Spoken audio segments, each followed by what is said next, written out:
apparently palace officials have been trying their hardest to strip Harry of his titles, but Charles... Yeah, I agree. So we are in total agreement. They are very dependent on each other. From the moment Harry's private jet touched down on the cold tarmac at Heathrow, you could feel it. Something was off. The air itself seemed to shift. The ground crew froze mid-step. Whispers flitted through the airport corridors, and even the reporters who'd been lazily sipping coffee suddenly bolted upright. Because nobody, absolutely nobody, had expected Prince Harry to be here. Not this week. Not this month. Not at all. There'd been no announcement, no event, no reason. And yet, there he was, hood up, shoulders tense, moving with the urgency of a man who'd just received a phone call that shattered whatever calm he'd been clinging to. Have been bumped down the pecking order when you go to the web. And why? Oh, buckle up, because this story takes a sharp, spiraling turn straight into royal chaos. The rumor mill had already been spinning for days, cryptic hints, whispers of a major internal shakeup behind palace walls. People close to the royals kept dropping strange little breadcrumbs. Something big is coming. Watch the titles. That's all they'd say before clamming up. And of course, that's all it took for the royal watching world to lose its collective mind. One tiny crumb of gossip, and suddenly the internet's baked a full loaf of scandal. But then came the spark that blew everything wide open, a leak, a whisper passed from insider to insider until it landed in a reporter's inbox with just 4 explosive words. Secret strip order drafted, the tabloids detonated, talk shows went wild. Social media exploded like fireworks at midnight.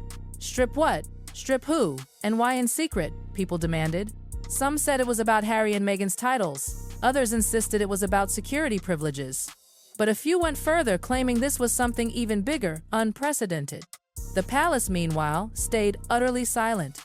No denial, no clarification, nothing. And when the royal family goes mute, that's when the world starts to scream. Then, just like that, Harry's plane appeared in London's grey skies, and the entire country seemed to stop breathing. Favourite source for royal news, and quite right, not that we're biased. Harry said in his BBC interview that he was forced to step away from royal duty due to security concerns. That's when curiosity turned into a full-blown hurricane. Harry's visits to the UK have been rare and carefully choreographed since stepping down from royal life. London, to him, might as well be a minefield, every step risky, every move scrutinized. Normally, he's here for a court case or an Invictus event, then gone before the press can blink. But this time, no event, no legal summons, no charity. Nothing official at all. This was personal. You could see it in his face, his jaw tight, his eyes fixed. The kind of look a man wears when something inside him has cracked. Online detectives began connecting the dots. What if the strip order wasn't just gossip? What if the palace had finally decided to act on those long-whispered consequences? And if so, why now? Why quietly? Why suddenly? Inside Buckingham Palace, the silence only made it worse. Instead of denying, they did what they always do when things are about to implode, they tightened the circle. You could practically picture the palace walls leaning in, clutching secrets so tightly the air itself seemed to hum. Of their royal titles, the New York Post is reporting that locals in the UK say enough is enough, especially after Prince Harry's disastrous BBC interview with... But as we all know, not everyone behind those walls can keep quiet forever. Word slipped from off-the-record mouths there'd been a meeting, a tense one. Senior courtiers, top advisors, familiar faces all huddled behind closed doors discussing what one insider allegedly called the next phase of distancing the monarchy from the Sussex drama. The phrase hit the press like lightning. Next phase? Meaning there'd already been phases before? Suddenly, the picture shifted. Harry wasn't coming home for nostalgia, he was racing back because he had to. You could see it in the footage, him trying to move unseen, slipping through the airport like a shadow. But that face gave him away. Something was wrong. Terribly wrong. You don't jump on a last-minute transatlantic flight unless someone, somewhere, has pulled a serious alarm. Meanwhile, back in Montecito, the mood was reportedly icy.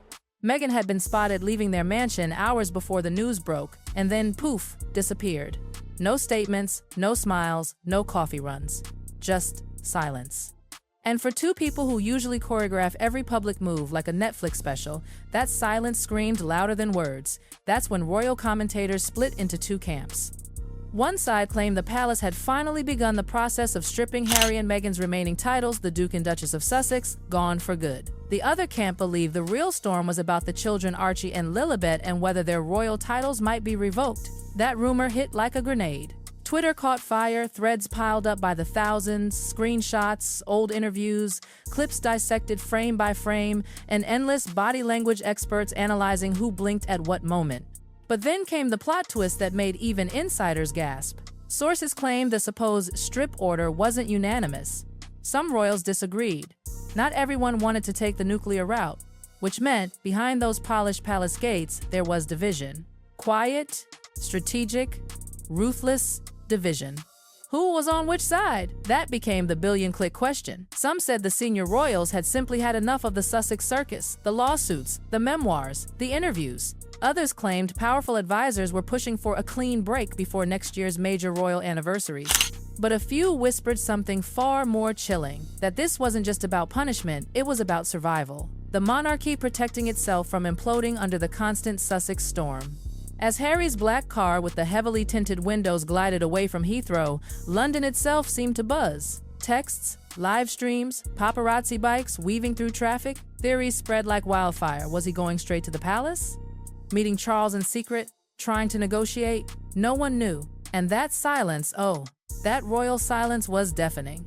Because when a royal returns unannounced and the palace won't comment, one truth stands above all. Something monumental is brewing. By mid-morning, reporters were practically climbing over one another for answers. Helicopters circled. The hashtag number strip order trended worldwide. Some insiders claimed Harry had come to demand explanations. Others insisted he was here to stop an already set plan from detonating. A few even suggested he hadn't known about it at all, that the palace had blindsided him completely. If that were true, it would explain everything: the panic, the rushed flight, the haunted look on his face. And inside the palace? Courtiers vanished down corridors, dodging journalists, speaking in hushed tones. You just know when those people start walking faster, something's on fire. Leaks hinted that King Charles had been advised to act sooner rather than later. Sooner for what? Nobody could say. But the phrase was enough to make even the calmest royal watcher's heart skip. Then came another revelation: Prince William's alleged involvement. Reports claimed he'd raised long-term stability concerns in high-level meetings. That phrase, long-term stability, echoed across every newspaper headline like a warning siren. Insiders said William was tired of scandals, tired of being dragged into lawsuits, documentaries, and family dramas. He wanted boundaries, clarity, and above all, control. Whispers grew into open speculation. William was allegedly pushing to strip Harry and Meghan's titles once he ascends the throne, and when William pushes, the palace listens. Suddenly, the entire narrative shifted. Commentators said out loud what had been whispered for years, that William had quietly become the monarchy's strategist, the firm's anchor, and that he was no longer willing to let his brother's chaos overshadow the crown's future. Then came another bombshell, one that truly made jaws drop. Insiders revealed that the supposed secret strip order wasn't a single document at all. It was a collection of them, multiple drafts, multiple scenarios, contingencies for every possible move Harry and Meghan might make in the coming months. The palace, it seemed, was preparing for everything. And that's what made Harry's sudden arrival look less like a family visit and more like crisis management. Back in Montecito, the reaction was volcanic. Meghan reportedly told her team to prepare for every possible outcome. Statements drafted, strategies revised. Some said she was gearing up for legal action, others for a full-blown PR counterattack. But one insider's quote made everyone gasp. Meghan was allegedly furious, claiming she hadn't been told anything directly. That one line broke the internet. Because if she hadn't known, maybe Harry hadn't known either. Imagine that, learning from the press that your family's royal status might be under threat. It explained the panic, the haste, the heartbreak written across his face at Heathrow. Then came whispers that this wasn't just about titles, it was about representation. The palace reportedly feared that the Sussexes were still profiting off royal associations while publicly criticizing the institution. The word they used was contradiction. The crown wanted to end it once and for all. Historians jumped in, citing precedent moments in royal history when troublesome family members were quietly sidelined, their privileges stripped to protect the crown's image. Suddenly, what had sounded like gossip began to feel frighteningly possible. And then, the line everyone feared appeared across the news. Palace advisors formulating plan to strip HRH titles. If that happened, it would make global headlines bigger than any scandal since Diana, especially if it involved Archie and Lilibet. Because touching the children's titles? That's not just royal business, that's emotional warfare. By midday, the king was still unseen. No statements, no appearances, nothing. The void only fueled the fire. Harry's movements were tracked minute by minute. Some claimed he'd gone to Clarence House. Others swore they saw a black car enter Kensington Palace's side gate. No photos, of course. Just whispers. Always whispers. And then another leak hit the press. Harry had reportedly requested a private meeting with his father immediately. Courtiers were said to be scrambling, adjusting the king's schedule. Whatever Harry wanted to discuss, it couldn't wait another hour. By evening, you didn't need to be a royal expert to read the signs. Harry looked drained, haunted, furious, broken all at once. A man watching the last threads of his royal connection slip through his fingers.